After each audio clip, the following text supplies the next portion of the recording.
Welcome, everyone, to another episode of Real Estate Mogul MD. My name is Bob Bosick, and I'm a retired C-suite executive, and I have the privilege of speaking with medical professionals and/or high-income earners and investors. We are here today to share the real-world journeys along with the to-dos and, more importantly, the not-to-dos. I'm excited today to have Dr. Bramble join us and for our listeners. This is an incredibly busy person. She is a mother of four. She's very interested in lifestyle medicine and whole food, plant-based diets. And I'm just interested in trying to understand how she manages everything professionally, personally, socially. So we're just very excited to have you here today, Dr. Bramble. And I thought that we might start at the beginning, if you will, about your medical career.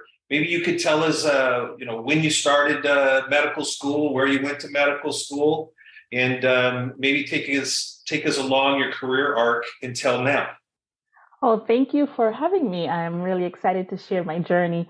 So I have been in practice for approximately 13 years post medical school. I went to medical school in New York College of Osteopathic Medicine, did my training in St. Barnabas in the Bronx. Yeah. So I lived there for several years, and then afterwards jumped from New York to Minnesota in the Midwest. How did you like that change? It was good. Actually, we were starting a family, my husband and I at that time, so it was nice to get out of the cities and come to the Midwest to, raise kids. And it was just a different pace of life, and we wanted that. So that was a really good thing for us. Mm-hmm. Good. That is good. Yeah. When your focus and your interest on where you want to live changes, the family begins to grow, and those things that are important start to change. So I understand. Oh, definitely. Yeah. I mean, New York was fun, but again, we just wanted my kids to run around the house and do be kids. Yeah. So then I was in basically practice for about 13 years, and I switched to non-clinical about a year and a half ago now. So I work from home a majority of the time. And so that's been a good journey for my family, and I've grown by one more. So it's five kids now. So congratulations. So when you say non-clinical, does that mean you're doing like telemedicine, or what does that mean precisely? No, I work for a utilization management company, reviewing cases and looking at waste, fraud, and things of that nature. So I do the non-clinical role. I was doing both, but then it got a little bit more trying, and so ended up doing just the one full time. So it's been a good change. Mm-hmm. Good. And so you're still based out of Minnesota, though, doing your work from there. Yes, I do. Yeah. Yeah. Yeah, I was speaking with somebody else earlier this month, and their career journey had taken them from some sort of, I guess I would describe some disenchantment with the way medicine has gone, sort of the way of the corporate world. And then they too went off to do what you described as non-clinical work, and it really was about risk assessment, it was fraud, things of that nature, quality control, and really went down that path for a while. And then started to take a look at and get themselves involved in in prioritizing a balance in life, and have a holistic view of how they wanted to live the rest of their life after getting to this part in this place in the journey. So talk to me a little bit about that, those areas that interest you now. Yeah, so I've always had an interest in lifestyle medicine, and I did a bit of that while in practice, and hope to continue on as I prioritize my goals and our life together. And so I'm looking for opportunities and to be able to incorporate that. So I'm board certified also in lifestyle medicine, and would like to utilize more of that as people are more interested in ways to manage their health from I guess you would say a holistic standpoint, but from a lifestyle standpoint, really. Yeah, if Because you we could know that. expand just a second for our Sure. listeners about what does lifestyle medicine really mean to you and for the listener. Right. So lifestyle medicine really focuses on how we can make an impact on our own health by utilizing some of the, like, you have the power to make changes in your life, everyday life, whether, and I can break it down as simple as how are we sleeping, what are we eating, how we exercise, your The air thought we breathe, process. where we So choose it's, to live, the yep. stressors that we're involved with. And we know that's so integral in our health. So it used to be we kind of separated that out, disease and lifestyle are not Yeah, quite emphasized as much. But yeah. now we do know that it is so integral. The mind body approach is integral in how your body responds. And so by making those changes that people have power over, we can impact health in a dramatic way. And yes, it might be you utilize medications less because you can improve on your sleep. You can use food as medicine. You can use Right, exercise as medicine, right. and those things you have empowerment over, and decreasing how we use the system in a way. It's interesting how the population in Western world, the United Hmm. States specifically, has really evolved. I grew up. My father was a physician, and I grew up. He was a physician and went to medical school in the early '70s. And back then it was the two main themes that you really heard about was that were kind of they back then they almost were considered quackery, quite candidly, for lack of a better term, which is common practice now. But like even chiropractic medicine in the '70s was like, Hmm. what's that really about? And Hmm. Eastern medicine is what they called it, right? Right. Hmm. And it was almost taboo to really talk about that if you were a serious, in Yep. air quotes, physician. Yep. And it's just really nice to see how over the years that it is not uncommon for any physician to talk about, what are the stressors in your life and what are you doing to eat Exactly. properly and blah, blah, blah, blah. Hmm. Yeah, Yeah, it's becoming interesting. more commonplace. Yeah, yeah. No, it's changed, and which is good because we know that our system is coming to a point, a breaking point with how we're treating. We have more chronic illness than ever before, and we have so much technology than ever before, but there's still something missing. And what we are one-sided, we were one-sided on it.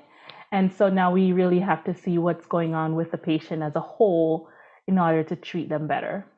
Yeah, I find it interesting, for you, you're going to say, well, of course, and any physician that's listening to me would go, of course, but it's, when we talk about food and what we eat, to really think about it, I try to have a tendency to think about it in terms of inflammatory Mm-hmm. consequences and the impact that has on my body and how my Yep. body reacts to that and how important diet and food is towards managing that and Yep. long-term consequences if you don't. And I know you're big on whole foods, Yep. and Mm-hmm. talk to me a little bit about that.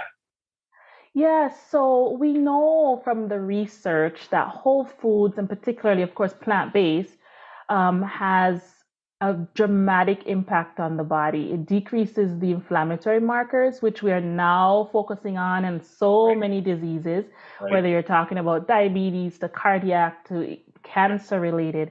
And so by decreasing the inflammatory markers, we're allowing our body to be able to work optimally.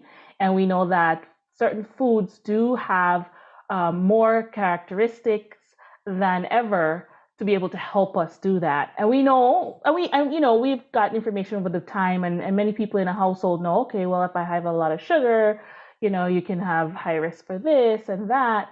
But I don't want to give up sugar, but you have other things you can incorporate that's whole food and plant based, such as your whole fruits, right?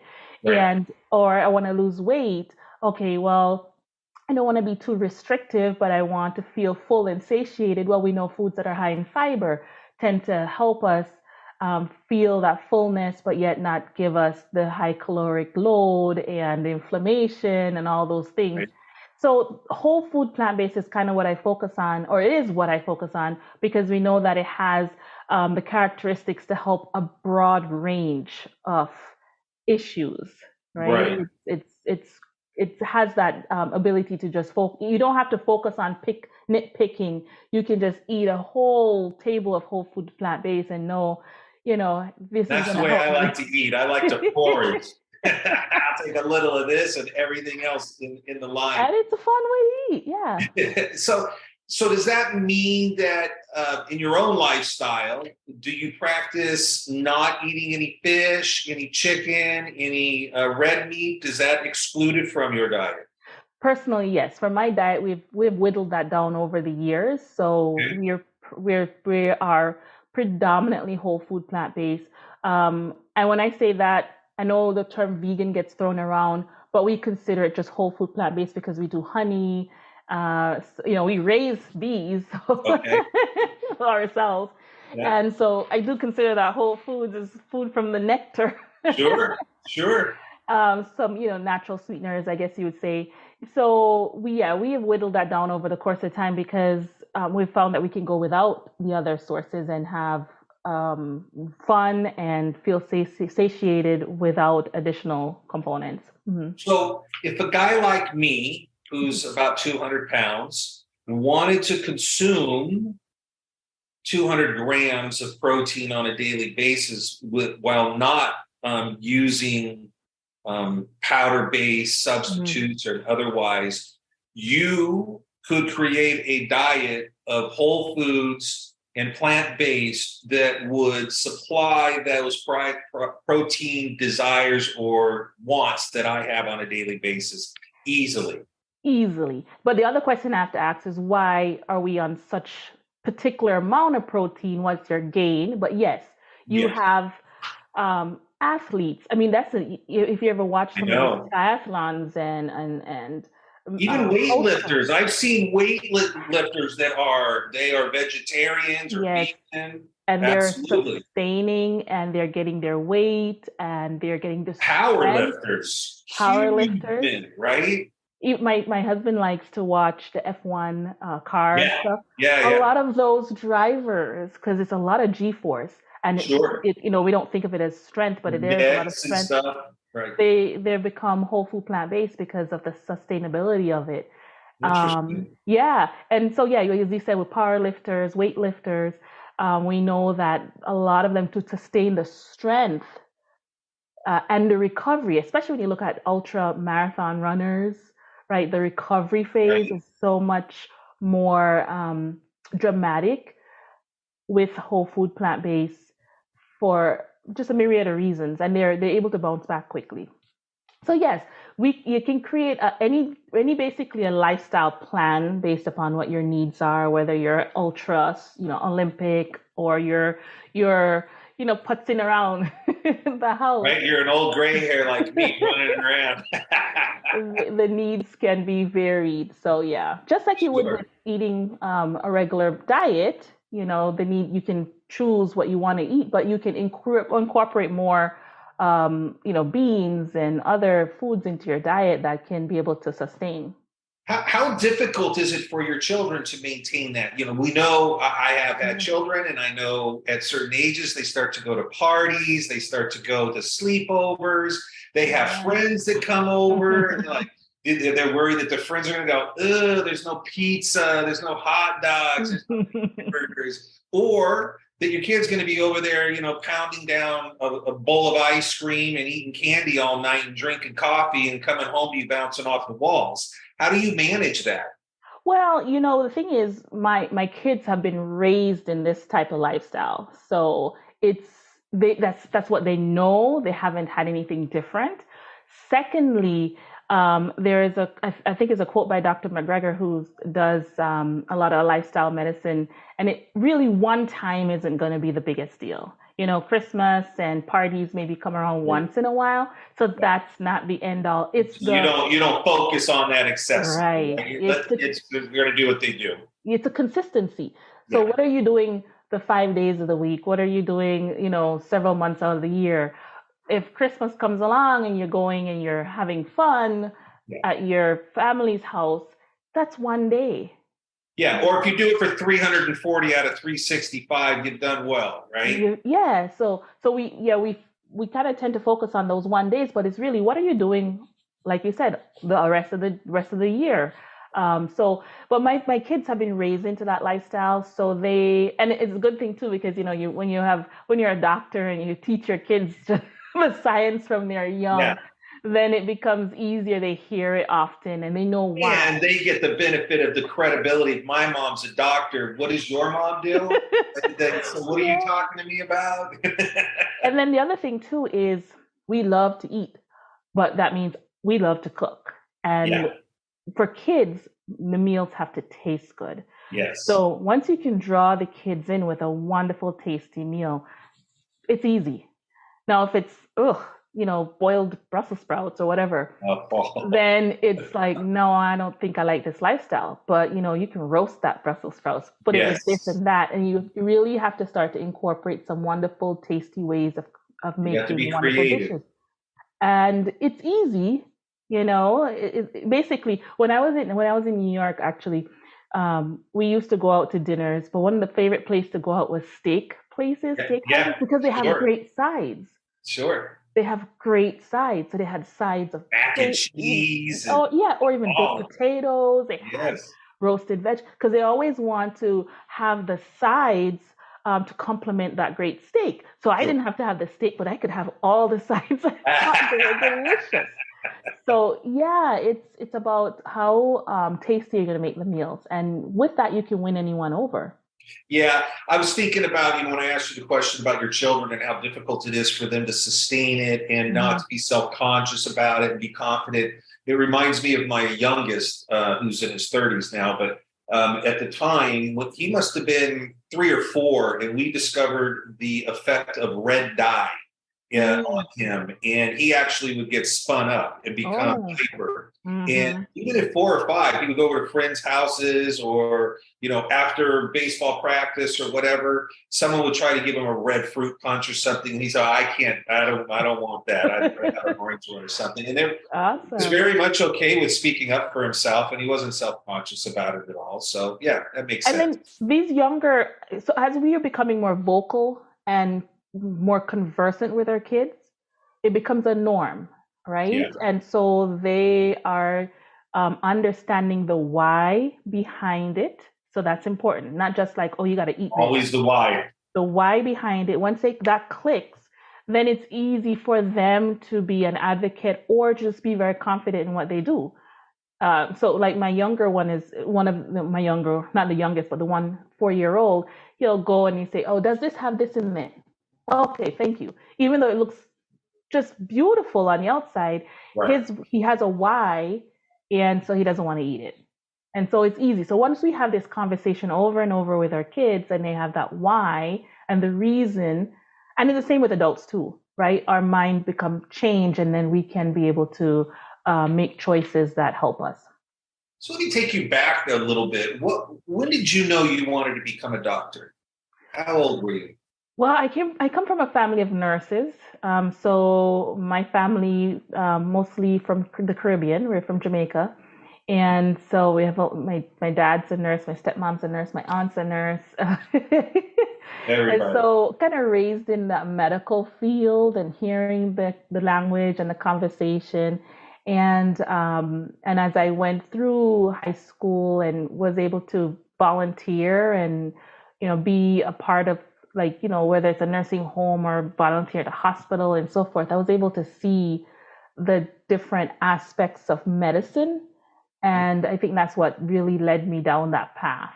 Why a doctor versus a nurse with so many people in your family being nurses?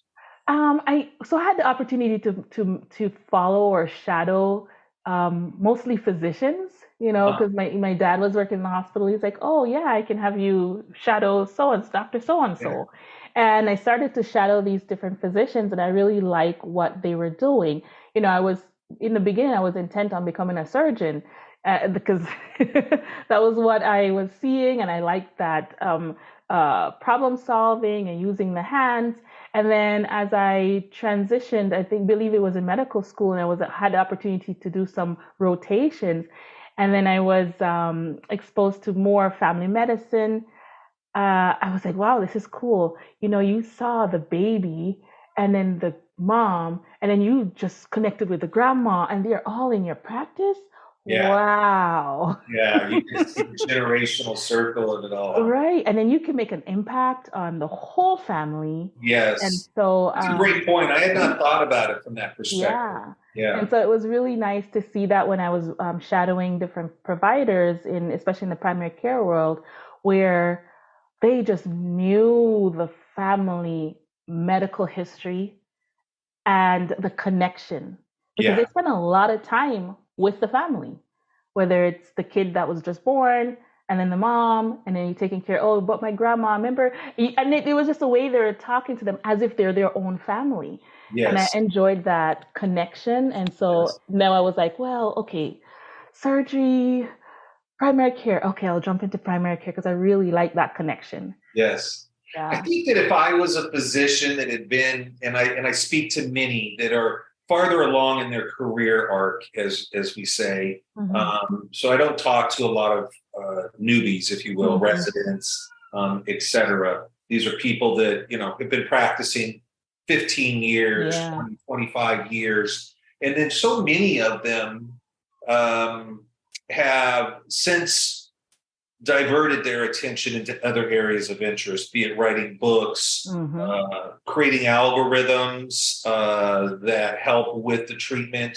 Right. Um, but for me, and I talk sometimes with physicians about this, the thing that fascinates me about medicine, and again, my experiences go back to the 70s with my father. So Hmm. I have, since the 70s, I've been in hospitals running around with my father. I've seen him in emergency situations deliver babies. I've seen bus loads of people that have literally been in a bus accident come in. Right. As a young person, I have fainted seeing everything. I readily admit it. But the thing that fascinates me that I actually find kind of disturbing at this point, from a technology perspective, is I have more technology power in my phone that I have here in my pocket than the people who got on an Apollo mission and went to the moon in 1969, probably by a hundredfold, Oh yeah. both in strength and capacity and speed, et cetera. And I can't for the life of me understand that if I am traveling somewhere, why I can't have an updated file, if you Mm. will, of all of my medical information so that if I happen to be sick and the only person around is Dr. Bramble and out in the woods somewhere, Right. she could know immediately these are the medicines he's taking, this is the frequency, these are his issues, his chronic issues, this is right. And it's mind-boggling that technology, I don't think medicine utilizes technology to the extent that it should be quite self-evident and obvious. Yeah, and I think the thing with medicine too, we are slow to change. Yes. That's I don't think anyone would argue that. We're a slow profession to make changes, and there are pros and cons to that. Sure. Another thing about the technology is I think that is somewhat corporatized in a way. So who is going to own that technology? So I think there is a complexity that is in that. Yes. Um, You wouldn't want one place, you wouldn't want mhm. one company being necessarily the repository of all of that personal health information about somebody, but at least the technology where there could be a spoke and then Right. it splinters off individually for people and it's not warehoused all in one location. I don't know what the answer is. There's much smarter Yeah, people than yeah, that is a very complex one because then you kind of go into somewhat of capitalism in a way, who, yes. where, Yeah, Um, someone's going to try to monetize it for sure. Nobody wants to do it for free. yeah, yeah. So, and which company? Because it's kind of similar to what we look at the health electronic medical records. We have Yes, many out there, right? And that's what it's supposed to do. yes. Um, And I but want that record on my phone so that when I'm mm, traveling, you, as an attending physician in an mm, emergency, have access to all of my information when I waltz in there at 1:30 in the morning. right, yeah, yeah. Would that make life easier for you to have That would access? be awesome. Every physician Right. would, and provider would love that. Of course. Right? So, all right, Yeah, let me shift gears again. That's enough of my ranting about technology and medicine and what I want. And somebody someday will do it for me, I'm sure. it will Um, come. tell the listeners what has been your biggest challenge that you have faced and what have you learned from it? As far as medicine or in real You estate, pick. It could be whatever your biggest challenge in a lesson learned that you'd like to share. you know what? I don't think it was the big challenge, but lesson learned was um, diversify your interest. One of the things that I learned, or you put into a world, you become so narrow, focused on medicine, and that's pros and cons because you want to be able to be skilled at it, but at the same time, it's at the um, we end up losing other interests or don't pursue hobbies that will allow for happiness to be able to even stay in your current field. And I think when I look at that, I'm wondering whether or not that has contributed to the world of burnout that you hear in the medical field. I hear it Because, from every single physician that's worked yeah, for 15 years or more. They are burning out. out. And why? Well, there are many pressures on the provider, but also, too, we are not as happy with our jobs, right? And I think a portion of that, maybe it's a small portion, and maybe, again, everyone's different, but we are so focused on medicine that we don't have the other joys around us. To be able to be flexible, to be able to leverage ourselves better. And so that's one of the takeaway points I've learned over the past couple of years is I gotta be flexible. So, how would you take that wisdom back to the Judith of 25 years of age and impart that wisdom? And how would she, in practice, be able to be recognized as highly skilled, an up and comer, be considered, get prime positions and opportunities? Because it seems almost all of us are wired to think that in order to do it, we have got to be laser focused. My world was business. And Mhm, what you're describing mhm, is it precisely what I would be describing. I made my way up through, C-level executive, and I took right. that path. And it's filled with, um, sometimes it's filled with regret because we're so Mhm, focused and career oriented. It's filled with regret because we're not necessarily the best husband or wife or partner. mhm, We're not always present. right. Right? Yeah. We're sitting there in front of the family, and we're putting a nice smile on and nodding up and down, Yeah. but we're thinking about something earlier today or what has to go on tomorrow, Right. Yeah. and it's not being present. Right. Yeah. So that is a journey all of us, regardless, you could be an attorney, an engineer, a business person, a physician. So how would you, because I'm trying to think about it, and I don't have an answer from a business world. Right. What I killed it was by killing it, right? And Yeah. So, the thing is, um, in in medicine particularly, we are so focused throughout training to be single-minded. Mhm. But I think it hurts us in a way. And if I was to take that back, I would probably try to invest a little bit of time in some of my other hobbies because when you are more well rounded, you become a better person, a better physician, you're happier, and you'll be able to be more resilient, right? In the face of whatever trials and for whatever career it is, because you've seen other specialties or other careers. You've been exposed to it more. So Sure. you know that you're not the only one in the world undergoing those stressors, Yes.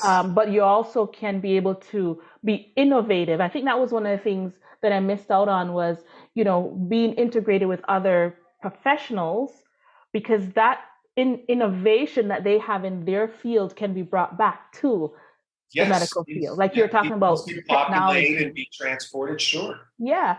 And I think that's why we are a little bit slower to change as far as, well, one of the reasons, not necessarily but I think from my standpoint, that's probably one of the reasons where we are slower to change because we are only in our own stew, in our own pot, and we don't know or not aware of the advances, the technology, or the points and how to work things out that happens in another profession, whether it's engineering or whatever, and we can bring that back to our pot.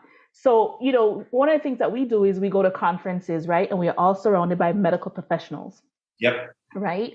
And you have the same, if you're kind of in the same circle, you have the same complaints, the same issues, but we don't necessarily branch out too much to see what the other No, professions are because doing. you think you're the outlier, the Yeah, negative outlier that can't exactly. handle it or deal with it or whatever. Yes, and then we don't realize that a problem has been similar but solved in another area. It Yeah. might not be medicine, but we can translate it into the medical profession and be able to advance a little bit faster, or even just quality of life will be different for medicine in general. So I think we're not good at that yet. Yeah, no. I think the Yeah. first thing is just feeling safe enough to share what you're feeling. I think Mhm. about this, all I've thought about it all the time in the past, which is, on occasions where I was grinding or I Mhm. was insecure or I was uncertain or I, felt this um, eh, pressure, while others, Mhm. at face value, they seem to, be managing it all. But you learn with wisdom and time and age, it's a facade. I And the know. first person that speaks up and goes, is anybody else stressing? I am. Everybody goes, yes. And that's something that we need to hear from other professions. Are you Yes, stressing like we are? Because it seems like we're dying. And then yeah, you realize, oh, you are. yeah, Okay, so how do we make this better? And what do we yeah. do about it? Hmm. It's a culture and a societal thing that happens across all professions. I think in the Right. U.S. and Western society a little bit. Um, Tell me a little bit about how over the years you've invested to build yourself in your financial future. What have you done with that? In addition to the four children and your Whole Foods interest and being a practicing physician, have you had times to think about your financial future and how you invest in that? Yes, and that came about a little bit later in life. Actually, it's just been the past few years. Because we were so focused and you're narrow-minded, you don't think about your financial future in that way and how to impact it. You just know you're supposed to work and do what you're supposed to do, and then everything will kind of come together somehow. And then as I've last couple of years, I realized, wait a second, this is not coming together like I thought it Not like was. I wanted. Not that it was pictured, the Yes. fairy tale. And it actually was in 2019. Well, I was thinking about it beforehand, but I didn't know how to make a change. You kind of in your head thinking that, and then because I am considered a high income earner, Yep. you don't want to voice it because then it seems, You're supposed to be smart and know everything. yeah, but it also seems like, why are you thinking about financial stuff? You're a doctor. Right. And so you don't want to voice it too much because you don't want to be considered or thought of differently. But as 2019 started to roll around, and I was looking at how a corporate medicine was changing, and the the I guess you call it the direct hands-on care was changing, and I started to question whether this was something that I wanted to be in. But on the other hand, it was, well, what can I do? This is all that I know. Right. Um, I still have student loans, so I'm almost felt that kind of feeling of I'm trapped. And I think Yes. that's, yeah, yeah, I'm trapped. No, I have to do it. I have to grind through it for the next how many years till I, retire. And that's all that there is. So how And did you so, tackle it? What did you do in 19? okay, so what happened was I was on some Facebook group and I met a person who was coaching. And her thing was to coach you to tackle into your other desires. What can you do as a business? And I started to work with her, and it was a mindset change that got me like, whoa, you mean I could do other stuff and it's okay? I don't know about that. It was uncomfortable at first, Yeah. but it was just a mindset change working with that coach, and realizing, yes, it's okay to be a diversified person. One of the things that she had said was, listen, you learn how to do, all kind of procedures, put in, intubate someone. Why Right. can't you learn how to do X, Y, and Z? And that clicked. It seems simple enough, but it clicked in my head like, yeah, why can't I learn X, Y, and Z? What's wrong with that? Right. And so it became more normalized in my mind because, again, before we were laser focused on this is what you're supposed to do. Don't vary, or else you are not taking the profession very seriously. You're deserting the profession. But it was like, no, I'm opening up myself to more interest that will allow me to be well rounded. Yeah. So And that's what so it started. what was the first thing that you invested in after that? Actually, my first was myself. Yeah. So basically, I invested in myself by learning and being with this coach. And then afterwards, I found out that I wanted something that I could do while doing medicine, but not necessarily have to get a degree. I don't want to go get another degree. I have enough of those. Yeah. And I've always wanted to be in real estate, but I thought it was a really big stretch. You don't have everything paid off yet. My mindset was got everything paid off before you can go spend money and do something else. Right. And I met up with another coach, and she actually spoke to my pain points, which was how do you finance a real estate deal. And so I just happened to come on to her program and listening and started taking notes, and I was like, really? You mean you can do that? That's crazy. You mean I could buy a rental? That's crazy. How do you do that? And then it started to make sense, like what you invest in and the leverage, and you're having someone pay off the mortgage of that place because you're doing a rental. And at that time, I was focused more on long-term rentals because that was the thing, and Right. that's all I know. And I wanted to start small, Yeah. and we worked through that mind limiting aspect of, yes, Mind limiting beliefs. yes, and it just changed. And then after that, I went from one property in 2020, early 2020, to four Wow. by 21. Does your husband like it also? At first, it was a little bit because we came from the same kind of, well, why are you rocking boat? Yes. And it took a while because it's like, well, that's going to put a lot more pressure on the family, or Yeah. that seems a little risky. And now it's like, I hear him talking to other family members, and he's like, yes, Judith, you should talk to Judith about that. That's awesome. Good for you. See, I heard Yeah. you talk about a couple of people that you have valued. Who's somebody that and that was important to you and had an impact in your life in coaching or mentoring? And who's someone in that maybe the listeners don't know, Mhm. but you wish that they would know? Well, there are two people. One is her name is Dr. Una, and she opens up. She basically does what they call a business school for doctors. Yeah. That's her thing. She does a program, and it's really tackling into whether you want to stay in your business of medicine, but Right. how to transform that, or whether you want to explore other interests. Okay. And her last name is really long, so we just call her Dr. Una, Una, and she does the Physicians Business School.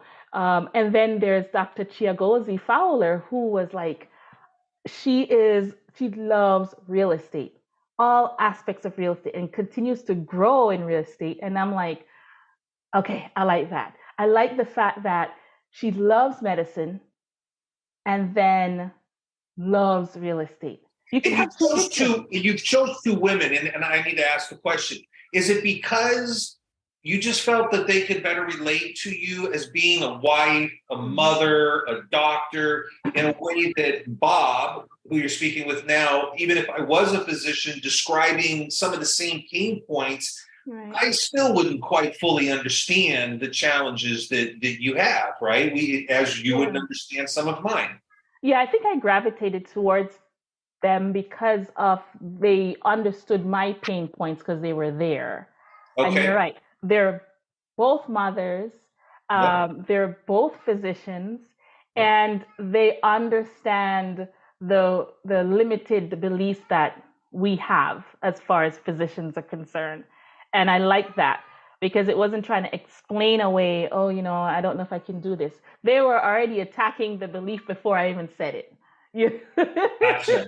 They already knew. Yeah, yeah, they're like, oh, I know you're thinking that. And I was like, yes, exactly. So how do I overcome that? Right. And they were able to get through. So I think that's, yeah, I didn't even realize that. But yeah, it seems like the gravitation towards what your pain points are, somebody already solved that or has gone through that. Yeah. Well, it's been a wonderful talk. I've actually spent probably 50% more time just talking with you more so than I do with others. And I just Thank have to you. say how much I appreciate hearing your story and how you opened up your thinking Yeah. and your focus on your personal happiness, Hmm. expanding your areas of interest. A lot of people go through life, as we know, that they never come to that moment and pause, and they just kind of go through the rest of their life just beating their head against that wall Yeah. emotionally and physically and